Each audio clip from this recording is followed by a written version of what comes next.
Good morning, everyone. Thank you so much to the Arlington Chorale. That was beautiful. I hope you're doing well today. It is Sunday, June 4th. My name is Ashley Grieve, and I am just thrilled to welcome you today to the Unitarian Universalist Church of Arlington as we gather in the spirit of Pride Month, in joy and in solidarity. UUCA is an intentionally welcoming congregation to people of all backgrounds, races, genders, sexual orientations, abilities, and disabilities, both seen and unseen. We are a community that draws from a wide diversity of spiritual backgrounds and traditions. I want to extend a warm welcome to each of you, whether you're joining us in person, in spirit, or watching later in the week, the recording. Your presence here is essential in creating the most inclusive and authentic version of our community, so thank you for being here today. I hope to see you next Sunday when we come together for our annual congregational meeting. During the meeting, we will present and discuss the proposal to rename the worship center the Reverend James J. Reeb Center, the treasurer's report and board recommended budget, and the nominating slate. The Election Buddy link for voting will be mailed to members. You can expect that this Friday and resent at the beginning of the meeting as well. We will also present the annual volunteer awards, and Alan Kieswater and Bill Fogarty will offer a presentation on lay leadership through our history, unofficially dubbed the Alan and Bill Show. The annual meeting live stream on YouTube will begin at 11:45, and then the annual meeting at noon. That's after the service next Sunday, June 11th. So today, I hope you enjoy the special musical offerings of the Arlington Chorale and Polymnia, and join me at an after-service event to honor intern minister Greg Bonin and in celebration of Pride Month. Thank you. I think that after-service event is also known as Cake for Everyone, multiple kinds. So I hope that you'll join us. Thank you so much, Arlington Chorale. What a joy to have you with us and to have our many years now, our hosting of your concerts. I know you have one coming up. I want to make sure we say that. So when is that? When's your next concert? Next Sunday at 5 p.m. right here. So if you like what you hear, please come back next Sunday. Just want to make sure to give you all a plug. And now I want to give everyone an opportunity to say hello to each other. Will you turn and say hi, especially to a new face? Hi.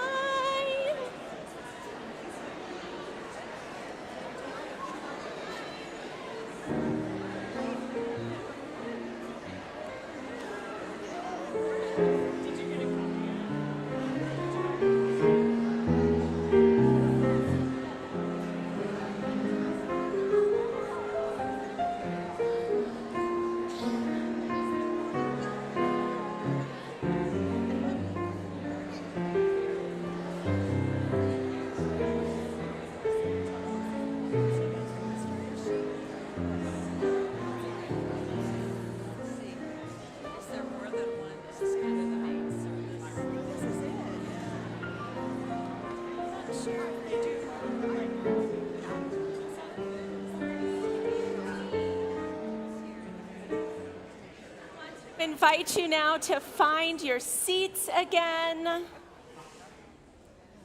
on this truly most beautiful of mornings. Our call to worship this morning comes to us from Unitarian Universalist minister Sharon Wiley, who wrote this originally in honor of Transgender Day of Visibility. Here are these words for us this June morning. We speak so often of brokenness in religious life. Let us speak today of wholeness. You are welcome here, all of you. Every part of you beautiful just the way you are. Here you do not need to be something more or something less. No holding back, no hiding, no exerting yourself, no trying to do more or be more. You have inherent worth and dignity, nothing to prove here. Nothing to prove to me or to the person sitting next to you or to the children or to anyone. You don't have to try and be witty or more quiet. or more outgoing. You are beautiful. Every part of you, beautiful, just the way you are. You do not need to change anything about yourself to be welcome here. Your skin, your hair, your belly, your limbs, your face, all beautiful, just the way you are. You are extraordinary. Each and every one of you different from each and beautiful in your own beautiful way. Breathtaking. Let us worship together.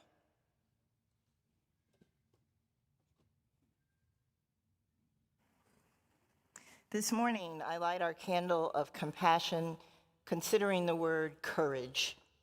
The courage it takes to go on after an act of gun violence has shattered your life and the lives of those around you. The courage needed for you to simply walk out of your front door each and every day when you were gay, lesbian, transsexual, queer, non-binary, bisexual, gender variant, or anything else under the rainbow. We never know what attitudes and actions are going to be waiting for us in this troubled world. It takes courage sometimes just to walk out your door. As you all consider courage, I want to offer you just 2 stanzas of a poem that was written by Shelley Francis. It's called It Takes Courage. It takes courage to walk your talk, to stand your ground, to make waves, to ride the waves, to find wholehearted ways, to be known as vulnerable, to love after loss, to love at all. It takes courage to say, I was wrong, I don't know. Let's find out together. It takes courage to take enough time to ask the questions, to find the answers, not looking for quick fixes. You see, it takes courage just to give yourself fully to the world and every day try to make a difference.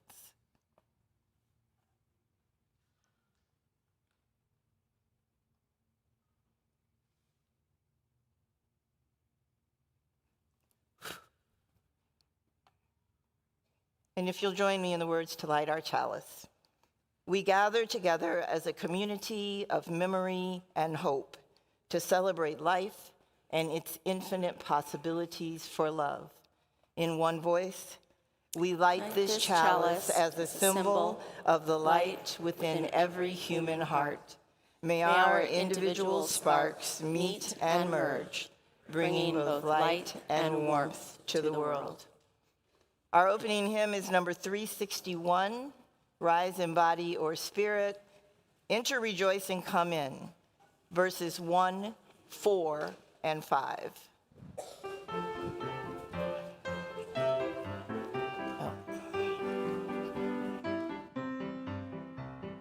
Enter, rejoice, and come in. Enter, rejoice, and come in. Today will be a joyful day. Enter, rejoice, and come in. Don't be afraid of some change. Don't be afraid of some change. Today will be a joyful day. Don't enter, rejoice, and come in. Enter, rejoice, and come in. Enter, rejoice, and come in. Today will be a joyful day. Enter, rejoice, and come in.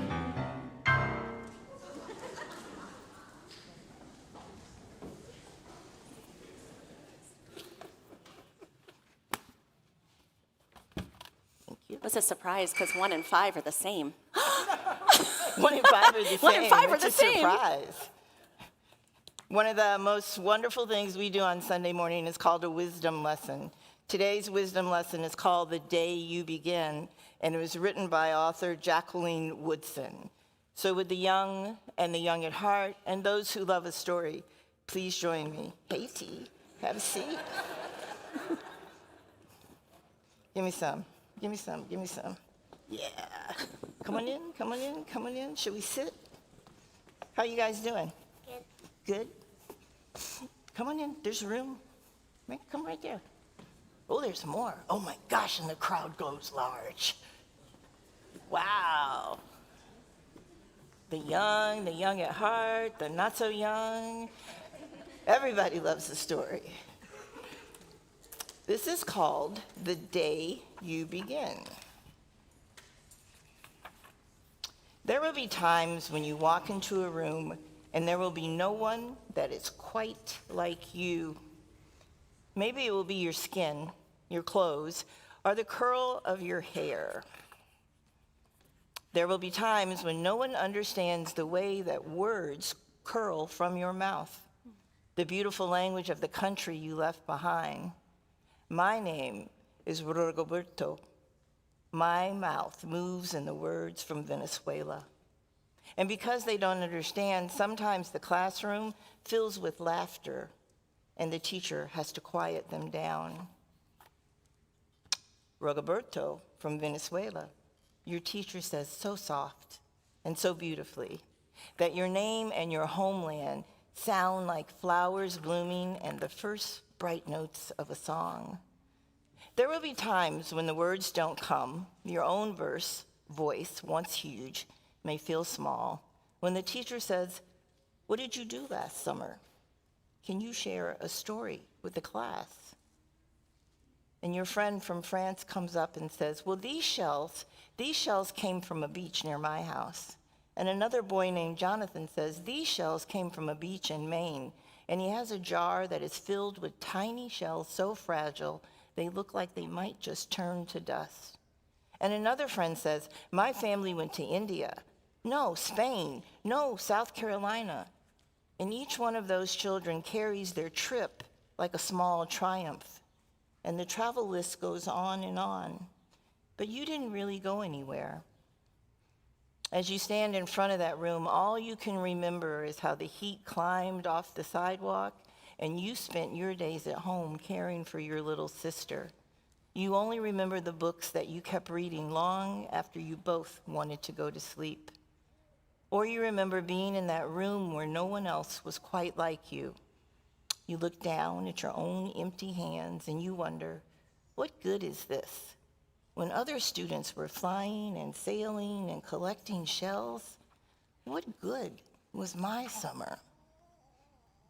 There will be times when the lunch that your mother packed for you is too strange or too full of unfamiliar smells, and kids don't love the same food that you do.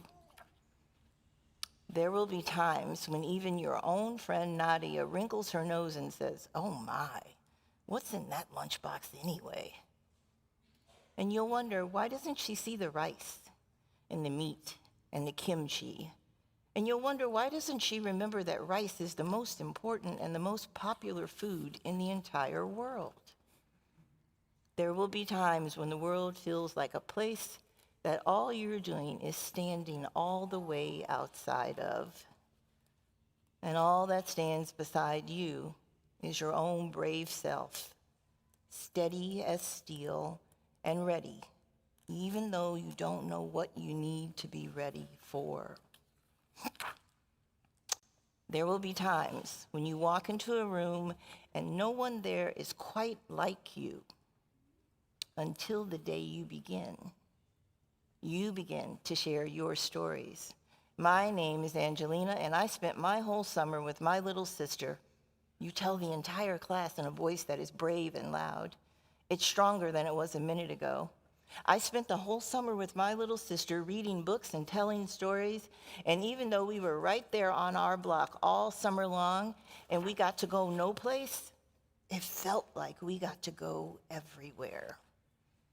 Your name is like my sister's, Rigoberto says. Her name is Angelina too. And all at once, someone is like you. And all at once, the world opens itself up a little wider and makes some space for you. And that's the day. That's the day you begin to find the places inside of your laughter and your lunchbox and your books and your travel and your stories where everything you say matters too, where every new friend has something to share with you, where everyone is a little bit like you and all of you are somehow so fabulous in the world. That will be the day when it all begins. That will be the day you begin. That's by Jacqueline Woodson. Thank you all for listening very much. I think we're going to sing you out, yes? We're going to sing you to your classes, and you're going to go and enjoy yourselves, okay? Okay, head them out, T. And we're singing. Thank you. Peace to you on your way. May you grow in love each day, meeting new friends and opening your mind to the wonders of the world you will find, to the wonders of the world you will find.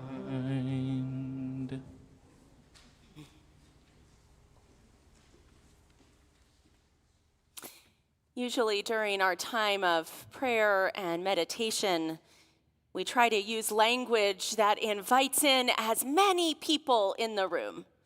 Kind of a Unitarian Universalist trademark, you know? Language that gives space for every one of us, the most universal of prayers that we can find. This Sunday, as we celebrate Pride, I want to offer a prayer most especially for the queer members of this congregation. For those who are gay, lesbian, bisexual, pansexual, asexual, transgender, non-binary, agender, genderqueer, intersex, for those who are questioning, still growing in their identity, for all of the beautiful ways you are and are becoming. This is for you. A Rainbow Blessing by Cricket Hall. May the drag stage rise to meet you. May the world rise to accept and embrace you. May the rainbow of love enfold you. May your fluidity never be hindered. May your pronouns always be supported and your dead name forgotten. May those you invite into your life remain loyal. May your chosen family lift you up and catch you when you need it. May you be able to catch others when they need it. May you remember sensitivity is not weakness, but instead a great strength welling up inside you. And until we meet again, may you remember that you are loved and you are divine. Amen.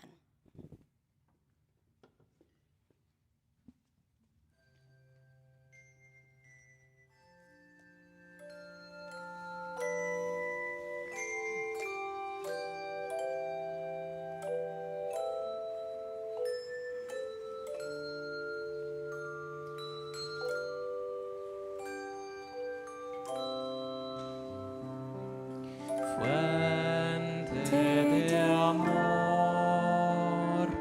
ven hacia mí y al corazón cántale tu compasión. Sol cual volar, sube en la mar hasta moldear la justicia de la vida. Arraigame, libérame, fuente de amor.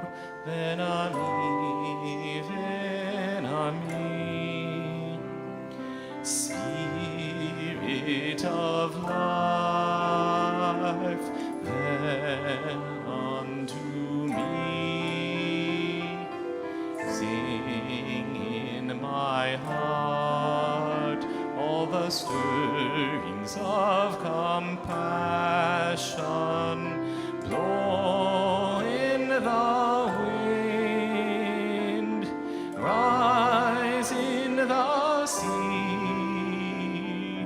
move in the hand, giving life the shape of justice. Roots hold me close, wings set me free.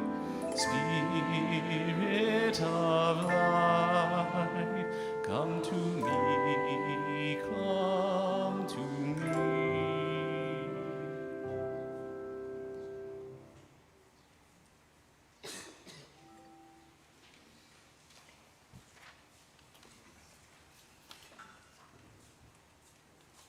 Please come forward. We are a community that gives. And that says it very, very simply and plainly. We give. We give back to groups who share our values. We give back to those who are in need. Every single Sunday, we give 70% of our offering to an organization that is helping others. This month in June, we are giving our offering to Equality Virginia, correct? And rather than me go on and try to tell you something about something I know this much about, I'm going to turn this microphone over to someone who knows this much about it. Please introduce yourself and tell us about Equality Virginia. Sure. Thank you very much, and good morning, everyone. My name is Diana Maurer, and it's a real pleasure to be here with you in community this morning. I live just down the street in Alexandria, where I'm a proud parent of two grown sons, 24 and 26. One lives in Alexandria, one lives in Richmond. I saw them both over the course of the last week, which of course makes me as a parent very, very happy. I'm also a daughter, and I'm a sister, and I'm a cyclist, and I'm really happy about the fact that there's a Wegmans within walking distance of where I live in Alexandria. So that's amazing. I'm also a transgender woman, and I've been able to experience the joy of living a genuine life for the past 7.5 years, and part of that joy is giving back and being involved in advocacy with Equality Virginia. As a transgender woman, I don't need to tell you that this is a particularly difficult time in this country. The LGBTQ plus community has been targeted, the transgender community in particular. We've seen a torrent of abuse, and ridicule, and disrespect in political debate, in public discussion, social media, and elsewhere. Across the country, over 500 bills have been introduced at the state level targeting the LGBTQ community. 400 of those have been targeting transgender people specifically, many of those targeted at children. Here in Virginia, during this year's legislative session, there were 12 bills that targeted transgender youth. They fell into 3 broad categories: banning youth from participating in sports, banning youth to have access to gender-affirming medical care, and requiring teachers and staff to forcibly out students to their parents. And some of these bills were quite extreme. The forced outing bills were on the same level as requiring staff to report incidents of students threatening violence or suicide. And the sports bans would not have just affected transgender students, they would have affected a lot of other students at the high school and collegiate level. College teams would have been prohibited from participating in sports against their opponents if those schools did not have similar bans. So for example, if you're a Virginia Tech football fan, that would mean that Virginia Tech would not be able to play in about half of its football games in the upcoming season. So these are really extreme. Well, that's where Equality Virginia steps up, and that's the role that we play. We are involved in advocacy. We are there to give voice to the LGBTQ community across the entire state of Virginia. We work in Richmond to help uplift those bills that provide support, that provide equality for our community. And in years like this one, we work to defeat those bills that target us, that that seek to do bad things, that try to target, demean, and marginalize us. This past year, working with our partners at the local level and across the state, we were able to defeat all 12 of those bills that targeted transgender youth. Thank you. That was tremendous. And you would think, particularly in a place of worship like this, where the ideas of acceptance, of tolerance, of understanding are so fundamental, you would think that that message would be something that comes naturally to everyone. We want to get to that place, and so that's part of what we do.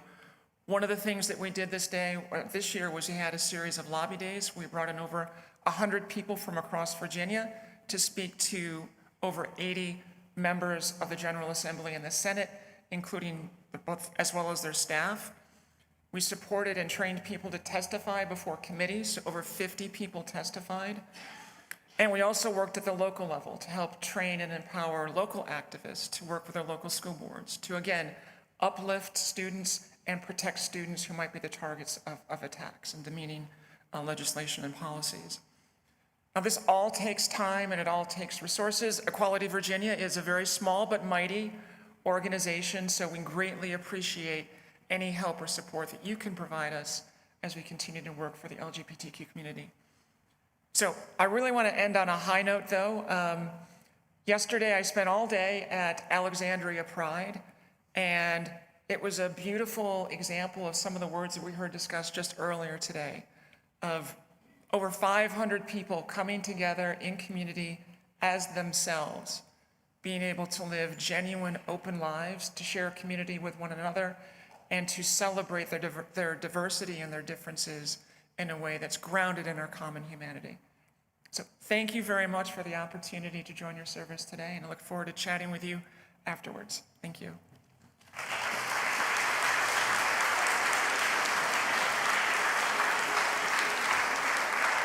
Thank you. Thank you for your words and your time. Will the ushers please collect an offering?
Will the ushers please bring the offering forward?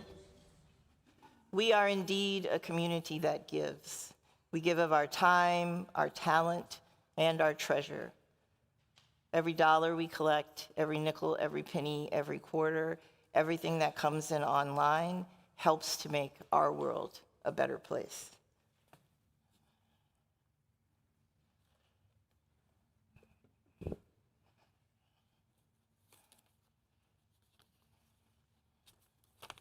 We bless and receive these gifts, opening our hearts to true generosity. Please join me. Let us be grateful when we give, be it time, talent, or treasure. Let us be grateful for our needs and the experience of vulnerability. Let us be grateful for those who share their gifts to nurture this congregation.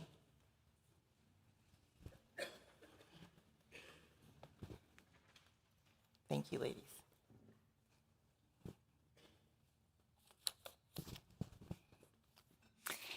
We are continuing through the month of June our testimonials in honor of our 75th anniversary, and I'm so pleased to have Pat Fendicalou and Mary Alexander to come and share with us a little bit. Come on up, come on up. Wait, we have a lot of people talking. We're just moving quick on the chancel. There you go. It's okay. We have a lot of music and a lot of good stuff. You can hang in, right? Yeah, see, now you agreed to it. To talk to us about Culpeper Gardens. So I hope you know that there's a beloved community just a few blocks from UUCA, Culpeper Garden, and my family is grateful. I've been thinking about the meaning of beloved community, especially since we adopted the 8th principle. This idea was embraced by individuals in this church a long time ago. So in 1969, our church established the nonprofit that became today's award-winning Culpeper Garden Community for Seniors, Arlington's first housing for those with limited income. It opened in 1975 on land originally owned by church members Charles Culpeper, and later it became the first facility in the U.S. to provide federally subsidized assisted living. We cannot overestimate the courage and the tenacity required of UUCA and its members to get this visionary project across the finish line. Along with the bureaucratic issues often comes community opposition. There was strong neighborhood opposition to Culpeper. It had become what Reverend CTC describes as a me versus we issue. Right? When the county board met in 1972, to vote on the needed zoning change. The meeting went to 2 o'clock in the morning. 3 people spoke for the project. 27 people spoke against. Still, the county board voted 3-2 for it. And since that time, Culpeper has served thousands of low and moderate income seniors. Several years ago, I spoke with a woman who was airing her opposition to affordable housing in Culpeper Garden. And she said, "Oh, them, they're not a part of the community." But they are. My mother was a resident at Culpeper Garden, where the walls of the dining hall and the lobby carried the artwork of students from Barcroft Elementary. And the children would parade through on Halloween in their costumes. And just about every day, my mom pushed her walker to Harris Teeter, where the cashiers would shout as she entered, "Hi, Miss Reifenrath." And that sounds like community to me. I thought about the staff at Culpeper Garden. My mom had dementia, but maintained fond memories of her hometown. And she would ask everybody, "Where are you from? Where are you from?" "I'm from Philly. I'm from Philly." And soon we noticed that the staff, these good women from Haiti and Ghana and Somalia, had started to answer my mother and say, "I'm from Philly." And my mother was so pleased. And that sounds to me like a beloved community. So I have 2 messages. There are opportunities to build more beloved communities in Arlington right now. And we are needed because every step of the way there is opposition. And our beloved Culpeper Garden needs our continual support, whether it be money, volunteering, advocacy. You are needed. There are so many opportunities to live our principles and build beloved community. Thank you.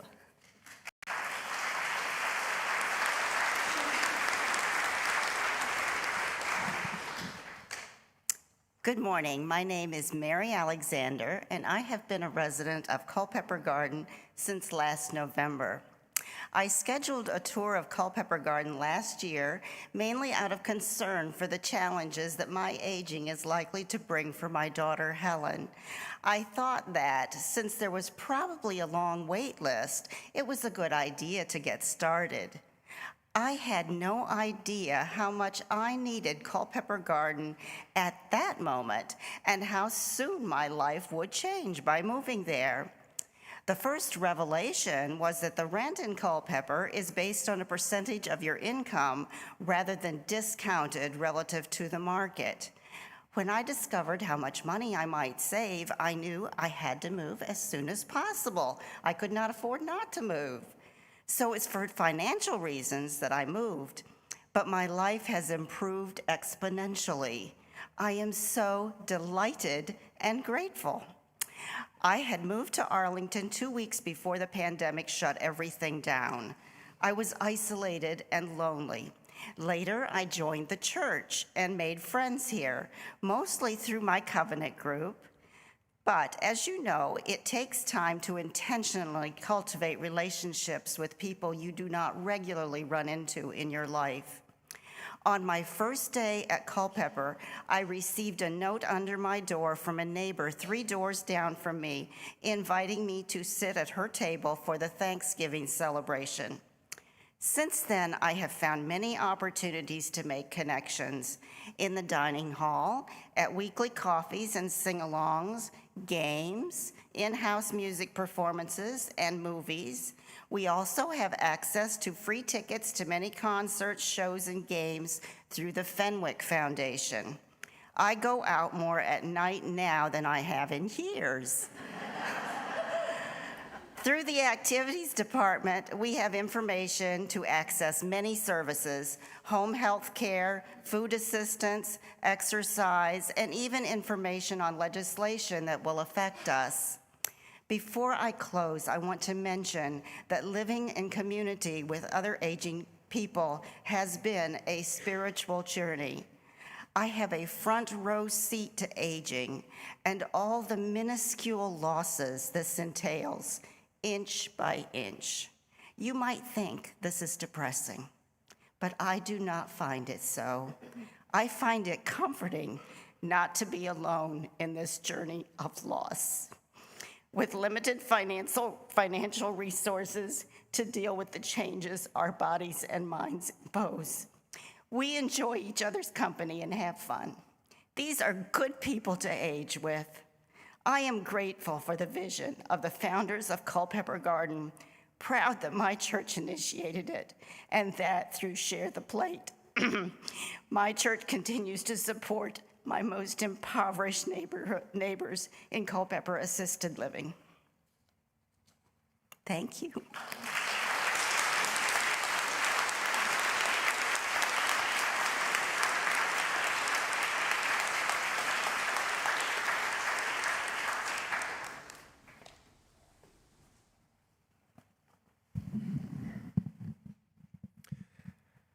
I've actually had the privilege of visiting with Culpeper for the past few months since January. It's really been lovely, and I don't think it is an understatement to call it a beloved community.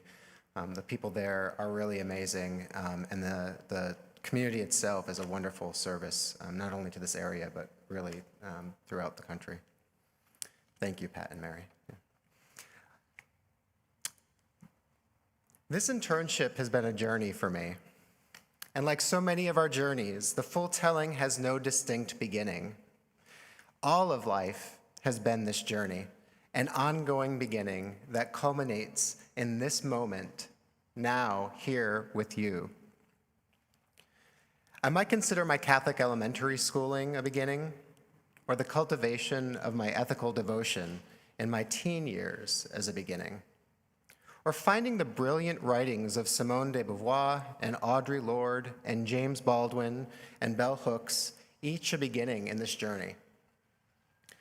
But when I think of a moment that I can point to when this internship began, I think of my choice to leave the Blue Ridge Mountains of North Carolina to join you here at UUCA in Arlington, Virginia. I was finishing my first year of seminary at Meadville Lombard Theological School, where I was learning a tremendous amount about myself and the work that I believe that I want to do in the world. I was in the middle of learning my own stories and how those stories would inform my work. I was learning stories I'd been telling myself about my childhood, about my formative philosophies, and about my years in Asheville, North Carolina. These stories shaped how I understood myself and how I existed in the world according to these stories. And when I left Asheville, I carried those stories with me, dragging them out of the mountains and through the Shenandoah Valley toward the Potomac River. And I landed here at UUCA. If you're not familiar with how a congregational internship works, there's a learning agreement that's outlined at the start of the internship that helps guide the intern's learning over the next 2 years. Because my intention is to enter into ministry with the Unitarian Universalist Association, my learning agreement was shaped by the requirements for ministerial fellowship, or the requirements to become a UU minister. Many of you know that I am also affiliated with the American Ethical Union, so my learning agreement also included considerations for my formation as an ethical culture leader, which is the title for clergy in the ethical culture movement. In addition to my coursework at Meadville Lombard, I met with my internship committee monthly to reflect on my work. Everything from administration to pastoral care to creating worship here with you. And as my teaching minister, Reverend Amanda, yes, you. Reverend Amanda and I met weekly for a deeper reflection about what it meant to minister, and more specifically, what it meant for me to minister. And by sheer wonderful coincidence, Reverend Carol Thomas Sissel, Rev CTC, yes, with the wonderful rainbow cape, became an unofficial teaching minister, gifting me wisdom at key points in my journey. Before I stepped onto this chancel, that first Sunday in September 2021, I hadn't been to church for 25 years, which is a little bit of an unusual journey.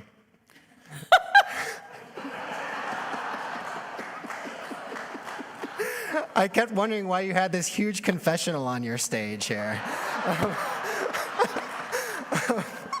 To say there was a steep learning curve is a bit of an understatement. And I have to say that I don't think any of us really knew what we had signed up for. But I have learned and deepened so much with you. I've learned and remembered why I am called into service. And I have learned and remembered why congregating is so essential to our formation as human creatures. You have reminded me what it is to care about community again. A specific community, not just a disembodied conceptual community. In serving and working alongside y'all in this congregation, I've learned how to deconstruct, displace, and reconstruct the stories I had understood about myself when I arrived. Another way to say this is that I've learned how to heal what was wounded and integrate that experience into ministry.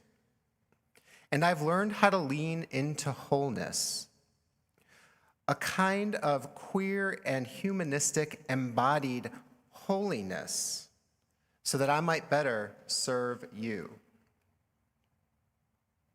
It took a lot of people to get me here. In seminary, we learned that it's dangerous to try and do ministry alone, and that's true. My classmates, my teachers and mentors, and my internship committee all helped ensure that I was not attempting to do this ministry alone. These are the folks who became my formation companions. This was my squad, as one of my teachers liked to name it. And these are the people who I feel connected with whenever I step into the work of ministry. I'm describing what's involved with an internship because I'd like to invite each of you to consider yourself in a kind of ongoing internship with one another. You might consider, what stories have you brought with you here today? What stories may contain an old truth that is asking to be understood differently? Or what would your learning agreement look like? What do you want to learn here? And critically, who are your learning partners? Who are the folks that will reflect honestly with you as you seek to deepen your human experience in and of the world? Journeying alongside you has brought me back to myself, and I want to offer you a reading in that vein. Something that was put in front of me only when I was ready to hear it. This is Love After Love by Derek Walcott. The time will come when, with elation, you will greet yourself arriving at your own door, in your own mirror, and each will smile at the other's welcome and say, "Sit here, eat." You will love again the stranger who was yourself. Give wine, give bread, give back your heart to itself, to the stranger who has loved you all your life, whom you ignored for another, who knows you by heart. Take down the love letters from the bookshelf, the photographs, the desperate notes. Peel your own image from the mirror. Sit and feast on your life.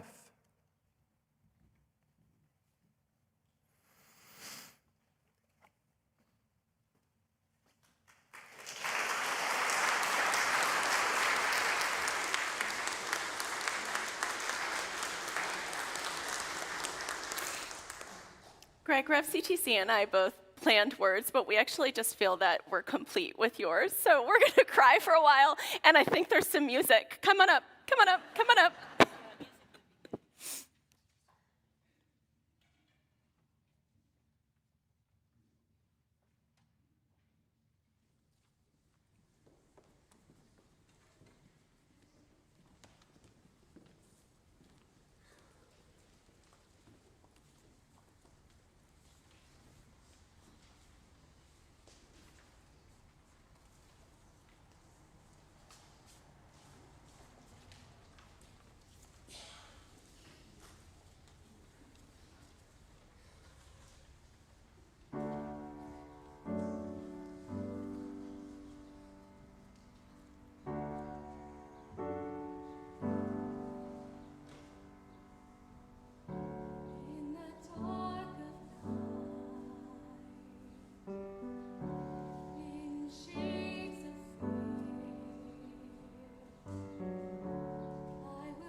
you again for a piece that turned out to be the perfect one to follow Greg's, sometimes the spirit just moves, that's all.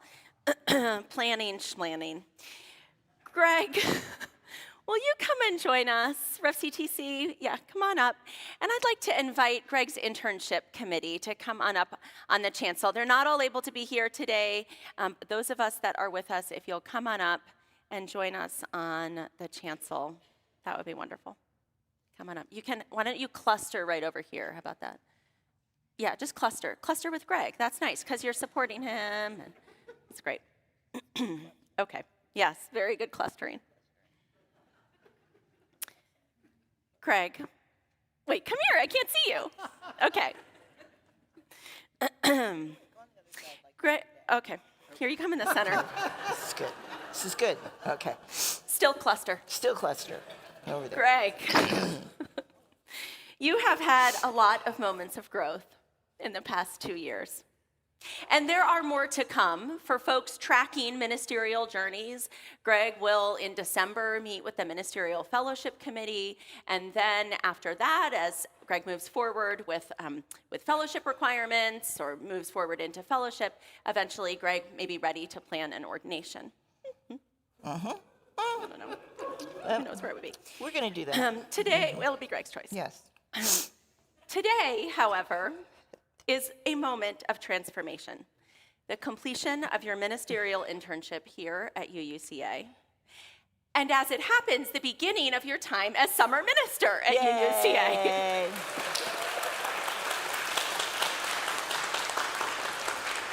So we're all going to take part in a ritual to mark that transformation, but first I want to offer and to invite some gratitude. You have brought a beginner's mind to this internship.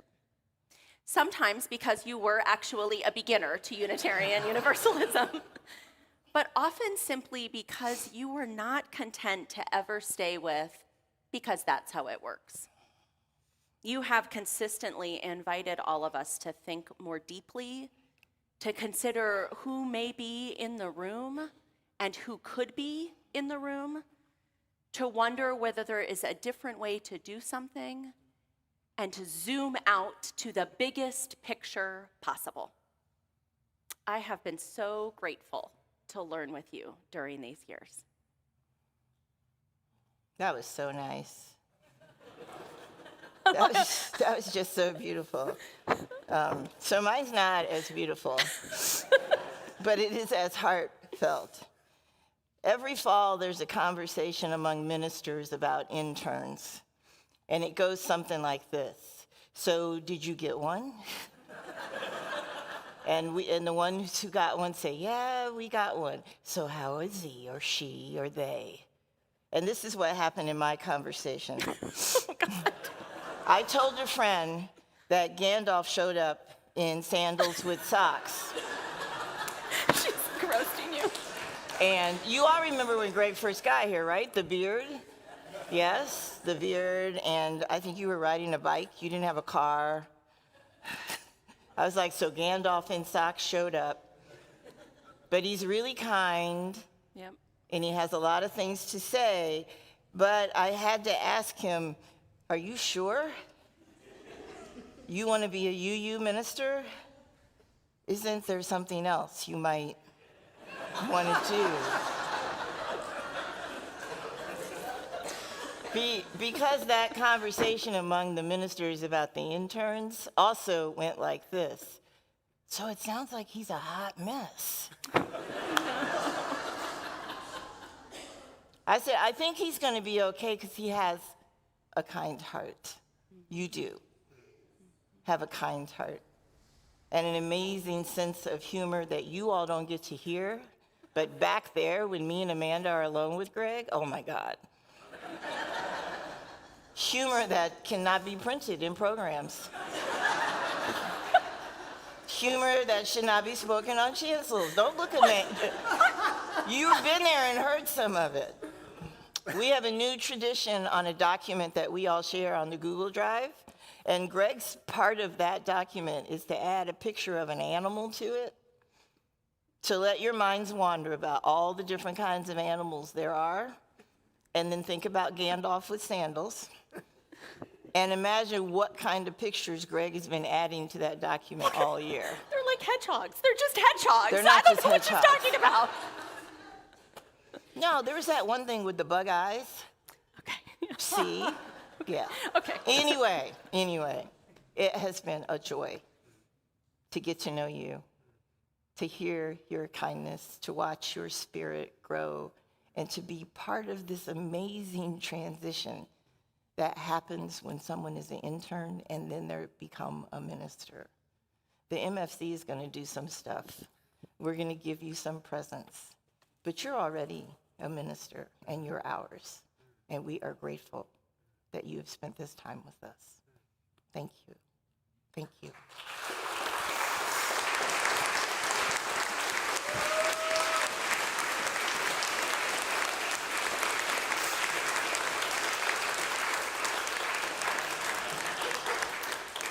Greg, this is a gift to you from the congregation. Present. And you have learned about chalices, but you have also taught us about chalices. Yes. A mark of your internship has been including history of the chalice that we light on Sundays and sharing that with the congregation. And so I wanted you to have a significant chalice. And I will tell you, you can go ahead and take it out. Yeah, you can open it.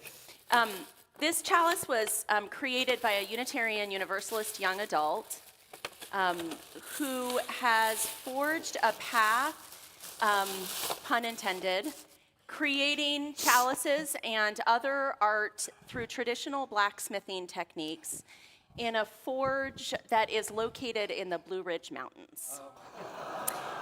So that is our chalice from us to you, that you might always have a chalice to light and to look at and to remember all of who you have been and are becoming still. You're welcome.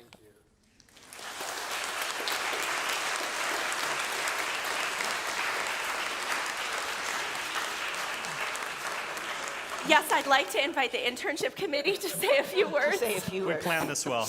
Hi, everyone. As a member of the congregation, I've seen many interns come through, and I think I was very naive. I thought, wow, we have an intern, and they're here to serve us and add capacity. Serving on the internship committee was just a huge learning experience, and I hope many of you can do this. Greg mentioned the number of requirements he had to fulfill. So not only is he giving his all to us every week, but Greg had not one but two programs he was going through, and to track that and to align that was the work he's done is incredible. It's been very humbling, or just a great experience to be a small place for us all to play a small supporting role in his journey. What I want to say about Greg, I have never. Greg, I want to say, is open to critique. That's not, Greg has been eager to critique and feedback. I don't think I've ever seen anyone professionally or personally so open to critique. As a committee, we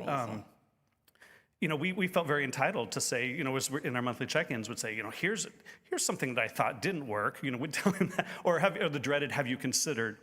And he did. I have never met a person who there was no ego. He's so driven to improve and to make connections, and we would mention one small thing, and it would be in the next month. And I've thought a lot about how there was no ego. I've never seen that. It is because Greg knows his why. He knows who he is, and he knows what he wants to do. And when you know what you want to do, that ministry is your way that you're going to serve and that you're going to change the world, then that feedback he just brought it in. And that's how I will consider Greg. But he's going to do amazing things, and it's been a pleasure being on this committee. So thank you.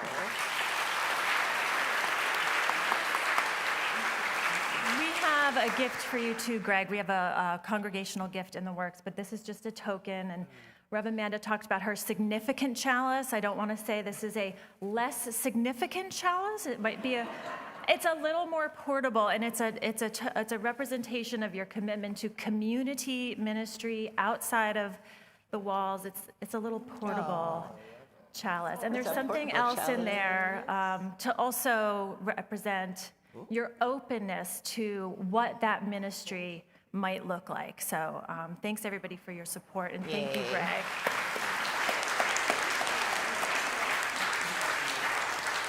So 2 years ago, I was so looking forward to meeting you and having you join the church, and you've fulfilled every hope and expectation that I had as an intern. Thank you so very much.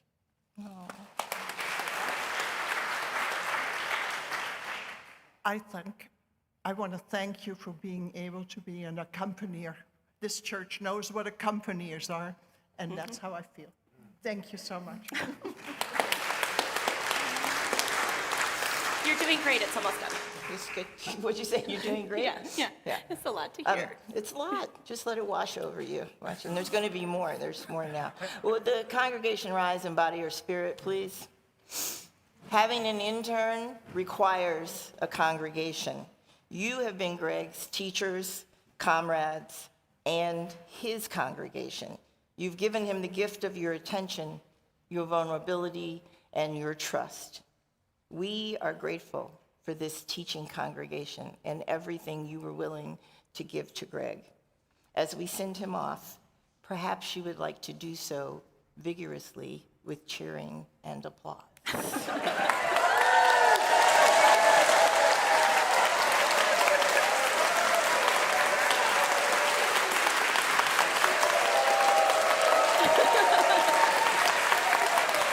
your wand?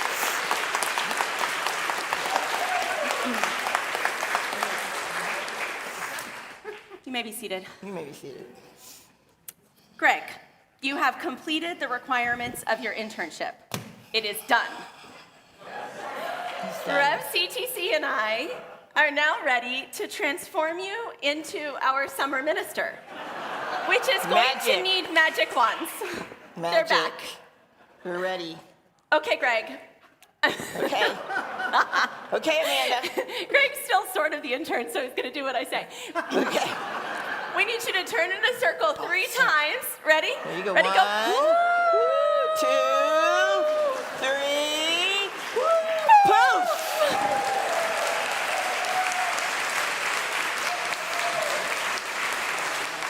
You are no longer an intern minister. You are a summer minister.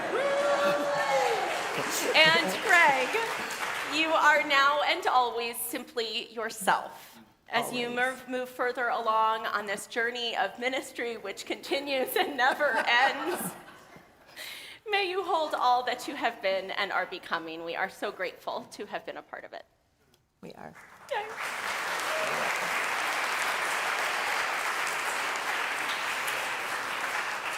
I believe we are singing now a very short hymn. A short It hymn. is "'Tis a Gift to Be Simple," and it's number, anyone?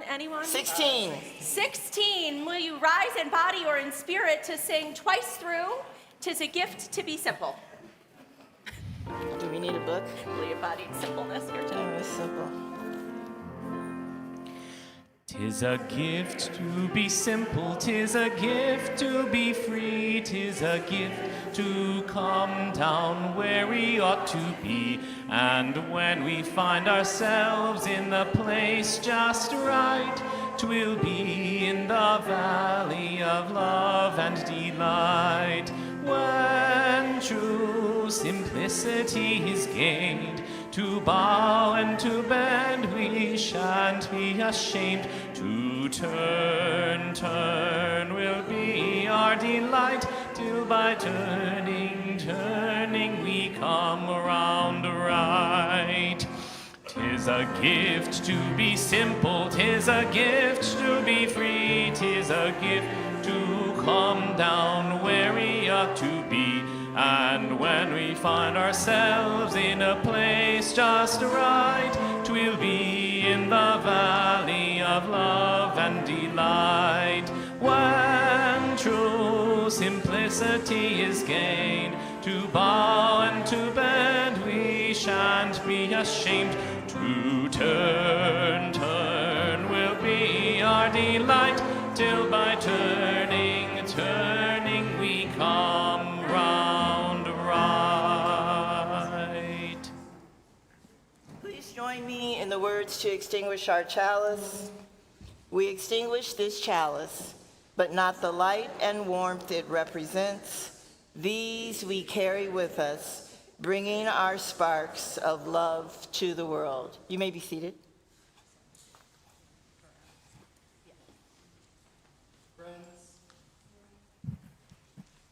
Friends, Friends. greet yourself arriving at your own door. Give back your heart to itself. Love again the stranger who was yourself. And look to your left and to your right, the people sitting next to you, literally. Find your mentors, your learning partners, the people who will tell you their truth and hear yours. Step courageously upon the path of your own journey, knowing you are moving alongside others on their own journey. So may it be. Amen.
Thank you.